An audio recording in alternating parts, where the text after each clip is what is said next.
چونٹی کے نام پر اللہ نے سورت رکھ دی. پیچھے میں آپ کو بہت ساری سورتوں کے نام یاد کرا آیا ہوں. ایک سورہ نحل بھی ہم نے پڑھی تھی. تو اللہ تبارک و تعالیٰ نے اس سورت میں قرآن کریم کی حقانیت، مومنین کی صفات، مختلف انبیاء کے احوال، اللہ تعالیٰ کی توحید پر دلائل، قیامت کی ہولناکیاں اور حیات بعد الموت کا ذکر فرمایا. اس سورت کی ابتدائی آیات میں ایک بار پھر حضرت موسیٰ علیہ السلام کے احوال اور معجزات کا بیان ہے. آیت نمبر 16 سے سلیمان علیہ السلام کا ذکر ہے. وہ داؤد علیہ السلام کے وارث تھے، بیٹے تھے، اور انہیں پرندوں کی بولیاں سکھائی گئیں. جنات اور انسانوں کے لشکر کا ایک فوجی ڈسپلن کے ساتھ ان کے پاس حاضر رہتے تھے. وہ جو ان کا لشکر تھا نا، اس میں انسان بھی تھے، جن بھی تھے، اور اس کے اندر پرندے بھی تھے. ان کا لشکر تھا، وہ ہمیشہ ان کے پاس رہتے تھے. حضرت سلیمان علیہ السلام گزر رہے تھے تو ایک مقام سے آپ گزرے جہاں چیونٹیاں بڑی کثرت کے ساتھ تھیں.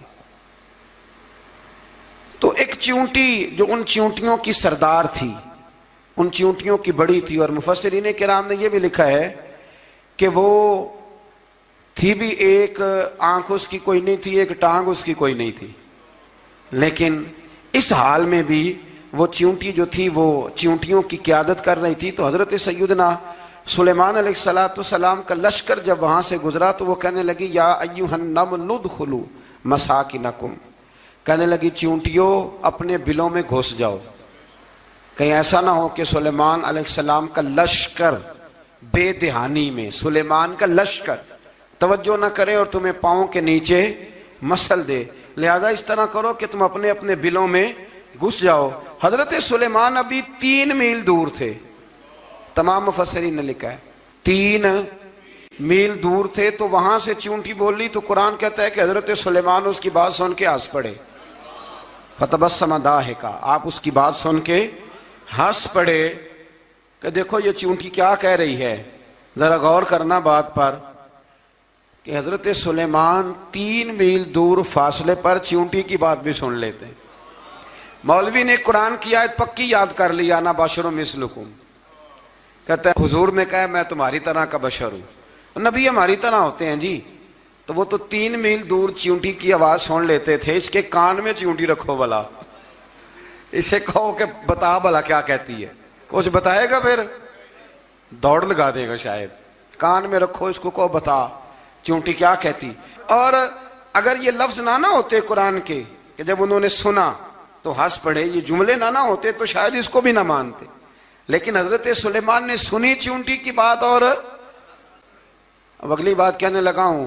بڑے خوبصورت لفظ لکھے ہیں مفسرین نے. فرماتے ہیں دیکھو، ایک چیونٹی نے ایک جملہ بول کے اپنے قبیلے کی خیر خواہی کی تو رب نے اس کا جملہ بھی قرآن میں بیان فرما دیا. تو جو ساری زندگی لوگوں کو جملے بول بول کے کہے رب رسول کی طرف آ جاؤ، تو اللہ قیامت میں اس کی بات کو قائم نہیں فرمائے گا. جو بھی کسی کی خیر خواہی کرے وہ ایک جملہ بول کے کرے، اور ہو بھی چیونٹی. تو اگر اللہ اس کا ذکر قرآن میں باقی رکھتا ہے تو میں اور آپ اگر کسی کی خیر خواہی کریں گے تو انشاءاللہ ذکر باقی رہے گا. شرط یہ ہے کہ کریں خیر خواہی کرو کسی کی، ایک جملہ بول کے بھی کرو. چیونٹی بھی ہو تو اللہ قرآن میں ذکر باقی فرما دیتا ہے. تو اللہ تبارک و تعالیٰ نے اس بات کا ذکر قرآن مجید میں فرمایا. اس پر کئی کچھ لکھا ہے. اسی طرح سے ایک بات اور لکھی ہے ہمارے مفسرین نے کہ حضرت سلیمان ایک دن اسی طرح نکلے. قحط پڑ گیا تھا، بارش نہیں ہوتی تھی. تو حضرت سلیمان باہر میدان میں نکلے دعا کرنے کے لیے، خشک سالی تھی. تو جب آپ گئے تو ایک چیونٹی اپنے پر پھیلا کے دعا مانگ رہی تھی.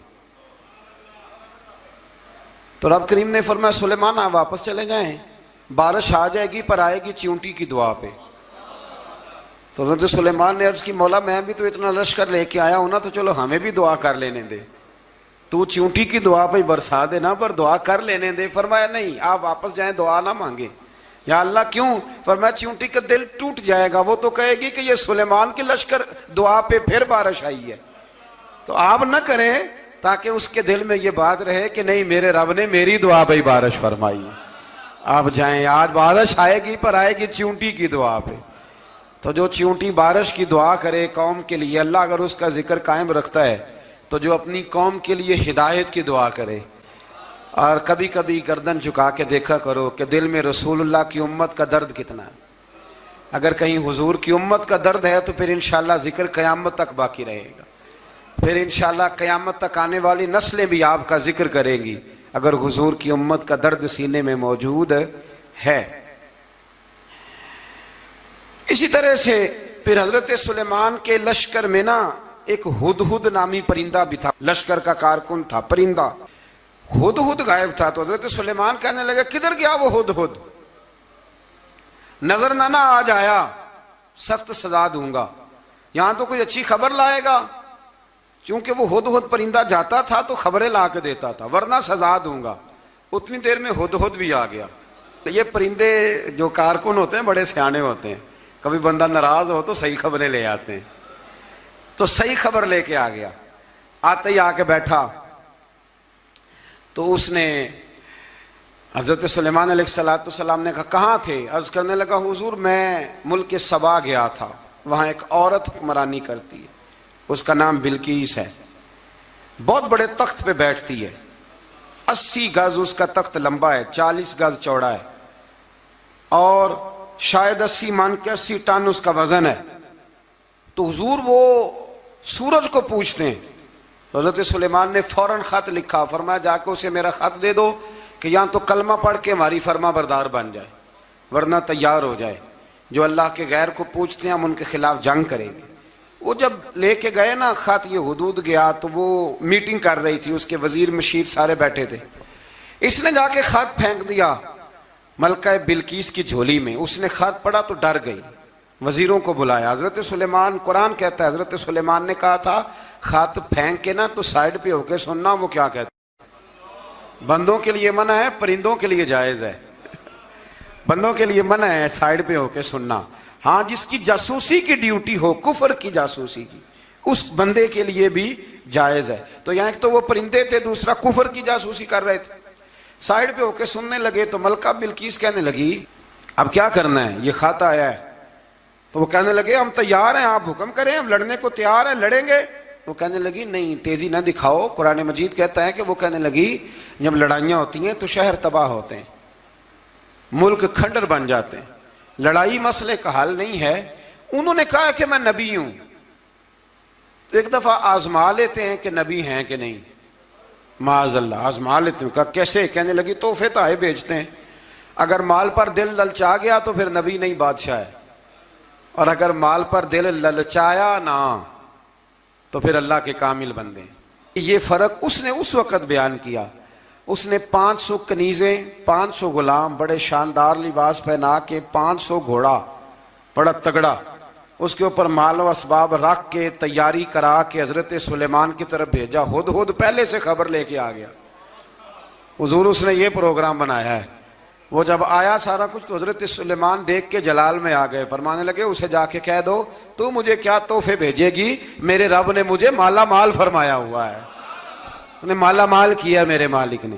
جا اسے جا کے کہہ تو کیا تحفے دے گی. جب رب دیتا ہے تو پھر کوئی کمی نہ وہ نہیں چھوڑتا. بندے کیا دے سکتے ہیں, بندے تو بیچارے 10 دے کے تو 10 دن ان کی آنکھیں نہیں کھلتی. فرمایا مجھے اللہ نے جو دیا ہے کیا بات ہے اس کے دینے کی. تو فرمایا اسے کہو یا فرما بردار ہو کے آ جائے یا جنگ کے لیے تیار ہو جائے, ہم اسے اس کے شہر سے ذلیل کر کے نکال دیں گے. اس نے جا کے جب پیغام دیا تو اور ان لوگوں نے بھی آ کے بتایا کہ وہاں تو ہم عجیب منظر دیکھ کے آئے ہیں کہ جانور بھی ہاتھ باندھے کھڑے ہیں. وہاں تو جنات, سرکش جنات کھڑے ہیں. وہ بادشاہ نہیں, وہ نبی ہیں. وہ جو 500 غلام اور 500 کنیزیں گئی تھی, حوال سنایا آ کے. تو ملکہ بلقیس نے پھر خط لکھا کہ میں فرما بردار ہو کے آ رہی ہوں. مانا کیا ہے, میں کلمہ پڑھنے کے لیے آ رہی ہوں. تو حضرت سلیمان نے کہا بھئی اب اس طرح کرو, ذرا فرش بچھاؤ. انہوں نے فرش بچھایا اس طرح کا کہ اوپر فرش تھا, نیچے مچھلیاں تیر رہی تھیں, لگ رہا تھا دریا ہے. ڈیوٹی لگا دی, جنات نے بچھا دیا.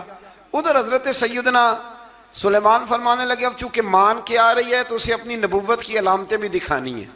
اس نے تخت بڑا شاندار بنوایا تھا, اور خواتین میں جو عادتیں خواتین والی ہوتی ہیں وہ جاتی نہیں. وہ 7 کمروں میں نا پیچھے اپنا تخت رکھ کے تو 7 دروازے بند کر کے آئی. اس زمانے میں ایک رواج تھا, وہ زلیخا نے بھی 7 دروازے مکفل کے ایک رواج تھا.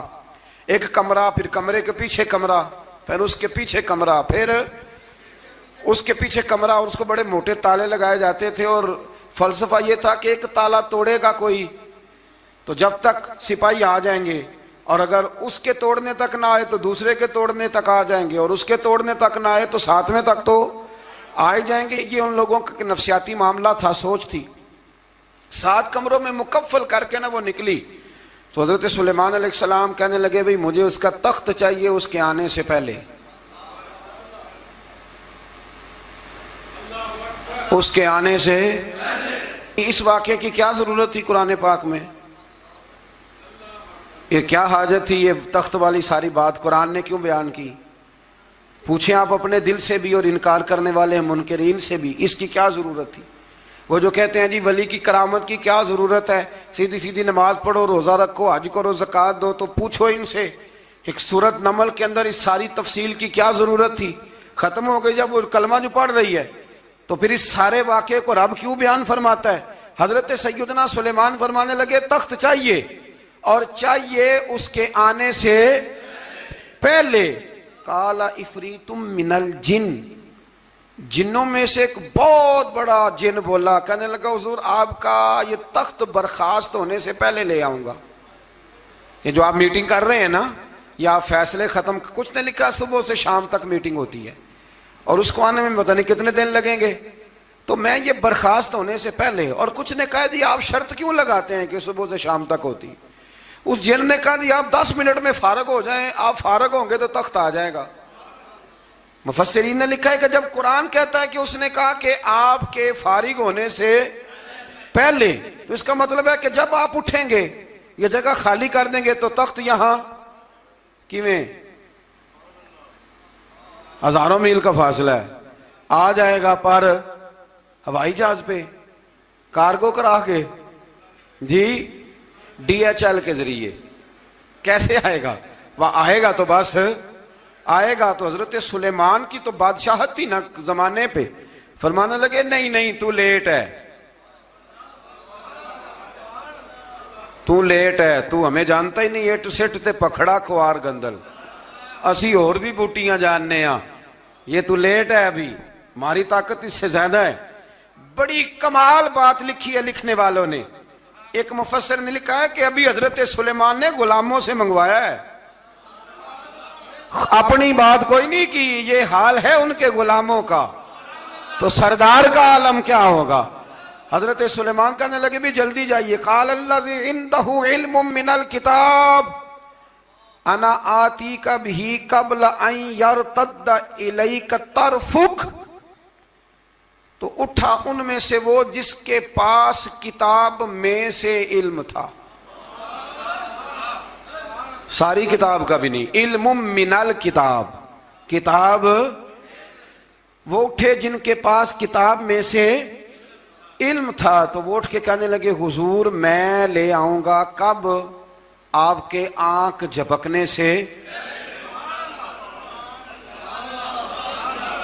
نہیں آنکھ جھپکنے سے، بندہ تھا جن تھا، جن کی تو بات مانی نہیں انہوں نے، کیا کہا؟ آنکھ جھپکنے سے، میں آنکھ جھپکنے سے پہلے لے آؤں گا۔ تو حضرت سلیمان کہنے لگے تو ٹھیک ہے چل لا پھر، لا پھر۔ آنکھ جھپکنے سے بڑے ہی نادان نہیں، پھر غصہ نہیں آتا ان پہ، پھر غصہ نہیں آتا۔ میرے شیخ کامل، مرشد اکمل، شیخ بحر و بار، حضور غوث پاک جیلانی، حضرت غوث اعظم یوں کر کے شاگردوں کو، مریدوں کو سبق پڑھا رہے تھے، پڑھاتے پڑھاتے ہاتھ آگے کیا، اور جب ہاتھ واپس آیا تو بھیگ گیا تھا سارا۔ تو شاگرد کہنے لگے حضور یہ کیا ہے؟ فرمایا تمہیں نہیں سمجھ آئے گی، چھوڑو تمہارے والی بات نہیں، خاصاں دی گل آما آگے نہیں مناسب کرنی، رہنے دو تم۔ کچھ وقت گزرا تو کچھ لوگ آ گئے، ابھی کلاس ختم نہیں ہوئی تھی، کپڑے بھیگے ہوئے ہو، وہ شاگرد پہلے ہی منتظر تھے، کہا تمہیں کیا ہوا؟ کہنے لگے دریا میں جا رہے تھے، اچانک ہچکولیں آنے لگے، تو ہم نے کوئی کسی بے عمل کا بازو تو نہیں نہ تھاما، ہم غوث اعظم کے ماننے والے ہیں، تو دریا میں کہا یا شیخ عبد القادر جیلانی شیئا للہ، اللہ کے راستے میں مدد کرو۔ تو کہنے لگے بس ایک ہاتھ ہی آیا ہے، اور یوں کشتی کھینچ کے باہر نکالیا تو اب وہ شاگرد سارے چپ کر گئے، کہنے لگے جواب کیوں نہیں دیتے؟ انہوں نے کہا تم نے ہاتھ دیکھا ہے پہنچتا ہوا، اور ہم نے ہاتھ دیکھا ہے یہاں سے جاتا ہوا۔ تم نے پہنچتا ہوا دیکھا ہے تو ہم نے۔ حضرت بہاؤالحق نقشبند بخاری، ان کی ایک مریدنی تھی، اوپر چبارے پہ کسی نے اس کی عزت پہ ہاتھ ڈالا، چبارے پہ اوپر والی منزل پہ۔ اس مریدنی نے اپنی عزت بچانے کے لیے چھلانگ لگا دی۔ جب وہ نیچے گر رہی تھی تو حضرت بہاؤالحق نقشبند بخاری پہنچ گئے، نیچے کوئی ایسا بندوبست کر دیا، کوئی چارپائی بچھا دی، کوئی ایسا جس پہ وہ آ کے آرام سے گری اور بچ گئی۔ حضرت صاحب کی طرف دیکھ کے کہنے لگی حضور آپ کب آئے؟ فرمانے لگے پتر جب تو چبارے سے چلی تھی تب میں بخارے سے چلا تھا، جب تو چبارے سے چلی تھی نا تب میں بخارے سے چلا تھا، اور تیرے نیچے آنے تک میں بھی پہنچ گیا ہوں۔ میں بھی مالی دا کم راکھی کرنا، پھل کچے ہون یا پکے، اے پیر مریداں دے سر تے ہی رہندا ہے، اے جھوٹے ہون یا سچے، یہ پکی غلامی کریں یا کچی کریں، پیر کی بھی مجبوری ہوتی ہے، کیا کریں، پیر مریداں دے سر تے ہی رہندا ہے، اے جھوٹے ہون یا سچے، کیا کیا جا سکتا ہے۔ لیکن نا نافرمان بیٹے کا بھی تو جائیداد میں حصہ ہوتا ہے نا، نافرمان بھی ہو تو جائیداد میں حصہ تو، چلو باپ ناراض رہے گا تو اللہ ناراض رہے گا بات الگ ہے، پر جائیداد کا حقدار تو ہے نا، چاہے نافرمان ہی ہے۔ پیر مریداں دے سر تے ہی رہندا ہے، اے جھوٹے ہون یا۔ پھر وہ تخت آ گیا تو حضرت سلیمان سے پوچھا یہ کیا ہے؟ قال ھذا من فضل ربی، فرمانے لگے کچھ بھی نہیں۔ حضرت سلیمان کہنے لگے یہ میرے رب کا فضل ہے۔ شاید سب مفسرین نے بڑی بڑی باتیں کی ہوں، پر یہاں ایک قاضی ثناء اللہ پانی پتی رحمت اللہ علیہ کا فقرہ میں پڑھ رہا تھا، بڑا مزہ آ رہا تھا۔ قاضی صاحب فرمانے لگے اس آیت پہ، قاضی صاحب کہتے ہیں جن پر نرا فضل تھا، ھذا من فضل ربی، نرا فضل، فرمایا ان کی تو اتنی طاقت ہے کہ وہ ہزاروں میل دور سے 80 گز لمبا 80 گز چوڑا تخت آنکھ جھپکنے سے پہلے لے آتے ہیں، اور جن کے بارے میں اللہ فرماتے ہیں بشر المؤمنین بِأَنَّ لَهُم مِّنَ اللَّهِ فَضْلًا كَبِيرًا، فرمایا محبوب اپنے غلاموں کو خوشخبری دے دیں، باقیوں پہ نرا فضل تھا، ان پر تو فضل کبیر ہے، ان پر تو بڑا ہی فضل ہے اللہ کا۔ تو فرمایا جن پر فضل کبیر ہو، ایک نہیں، اس پر میں بڑے دلائل دے سکتا ہوں، کرامات اولیاء پر میں بڑے ہی دلائل دے سکتا ہوں، بڑے۔ غوث اعظم رضی اللہ تعالیٰ عنہ کے پاس بادشاہ آیا تو کہنے لگا پیر تب مانوں گا جب سیب کھلائیں گے، سیب کا موسم ہی نہیں تھا۔ تو حضرت صاحب آتے ہی اسے کہنے لگے اب تو میری ولایت کو سیبوں پہ تو نہ تول، اب سیب کھلائے تو ولی یا نہ کھلائے تو ولی کوئی نہیں، یہ تو اب میری ولایت کو سیبوں پہ تو نہ تول۔ تو حضرت صاحب نے یوں ہاتھ اٹھایا تو اللہ نے 2 سیب عطا فرمائے۔ تو وہاں جملہ ہے حضور غوث اعظم کا، فرمانے لگے اگر اللہ حضرت مریم سلام اللہ جو بنی اسرائیل کی ولیہ ہیں، ولی ہے نا، وہ نبی تو نہیں نا، عورت نبی نہیں ہو سکتی، فرمایا اگر اللہ انہیں بغیر موسم کے پھل دے سکتا ہے میں تو محمد عربی کا نوکر ہوں۔ فرمایا اب نہ 2 سیب آئے تھے، تو وہ کہنے لگا میرے تو دل میں 1 سیب تھا نا، تو حضور غوث اعظم نے نا 1 سیب مجھے دیا، 1 میں نے کھایا تو 1 غوث پاک کھانے لگے۔ کہتے ہیں میں نے وہ منہ میں رکھا ذرا ترش تھا، تو میرے چہرے کا وہ رنگ دیکھ کے نا، اثر دیکھ کے کہ تلخی محسوس، تو غوث اعظم کہنے لگے میرے والا کھا۔ تو 1 انہوں نے کاٹ کے ٹکڑا دیا، کہتے کھایا تو بڑا میٹھا تھا، تو میں نے کہا حضور آئے تو دونوں ہی غیب سے ہیں، تو آپ کے والا میٹھا ہے میرے والا کڑوا ہے، تو آپ فرمانے لگے آئے تو دونوں غیب سے تھے، پر ایک کو ذرا ظالم کے ہاتھ لگ گئے ہیں نا، اس کو تنبیہ بھی کر دی کہ ظلم سے باز آ جا، تنبیہ بھی کر دی، فرمایا ہاتھ ظالم کے لگے اس لیے ترش ہو گیا سیانا بن، 1 نہیں 20 درجنوں۔ لیکن پتہ نہیں کیوں لوگ اڑ گئے، پتہ نہیں کیوں کڑ کے آ گئے کرامت اولیاء کے معاملے میں بالکل۔ اور پھر کسی حدیث میں یہ نہیں آیا کہ اس زمانے میں ولی ہوں گے تو اس زمانے میں ولی نہیں ہوں گے، حضور نے فرمایا میری امت کبھی گمراہی پر جمع نہیں ہوگی۔ اقبال کہتا ہے اولیاء کیا ہوتے ہیں؟ اولیاء کیا ہیں؟ جواسیس القلوب۔ اقبال کہتا ہے ولی کا بہت بڑا ولی تم نے دیکھنا ہو تو اسے دیکھو جو تیرے دل کا جاسوس ہے۔ چلو یہ مشکل بات ہے، میں نہیں چھیڑتا، لیکن جو تیرے وہ جاسوسی کرتا ہے، پر کرتا ہے تیرے دل کی، وہ تیرے دل کا جاسوس ہوتا ہے ولی۔ اور اس پر حضور کی حدیث ہے، فرمایا اس کی فراست قلبی سے ڈر، یہ اللہ کے نور سے دیکھتا ہے۔ ڈر اس کی فراست قلبی سے، اللہ توفیق عطا فرمائے۔ بارہ اس ولی کا نام تھا آصف بن برخیہ۔ آصف بن برخیہ جی حضرت سلیمان کے وزیر تھے۔ وہ آئی ملکہ بلقیس، اور جب وہ آئی نا تو اس نے دیکھا کہ یہ تو آگے سامنے حضرت سلیمان بیٹھے ہیں، اور جو رستہ ہے نا درمیان میں وہ فرش ہے کہ دریا ہے سمجھ نہیں آ رہی، تو اس نے نا اپنا یوں کر کے اوپر کپڑا اٹھانا شروع کر دیا کہ نیچے پانی ہے، تو حضرت سلیمان کہنے لگے چلتی آ، نیچے کچھ بھی نہیں۔ اس نے پیر رکھا، نیچے مچھلیاں بھی تیرتی جا رہی تھیں۔ حضرت سلیمان علیہ الصلوۃ والسلام، آج بھی اللہ نے توفیق دیا نا، لوگوں نے اس طرح کی تعمیرات بعد میں کی ہیں، لیکن اس کے موجد، اس کے پہلے بنانے والے حضرت سلیمان ہیں اللہ کی دی ہوئی توفیق سے۔ تو وہ ملکہ آپ کے پاس آئی، پھر وہ آپ کی فرما بردار ہو گئی، اور بعد مفسرین نے یہ لکھا ہے کہ اس نے جب کلمہ پڑھا تو پھر اس کا نکاح بھی حضرت سلیمان سے ہوا۔ یہ بھی بعض لوگوں نے لکھا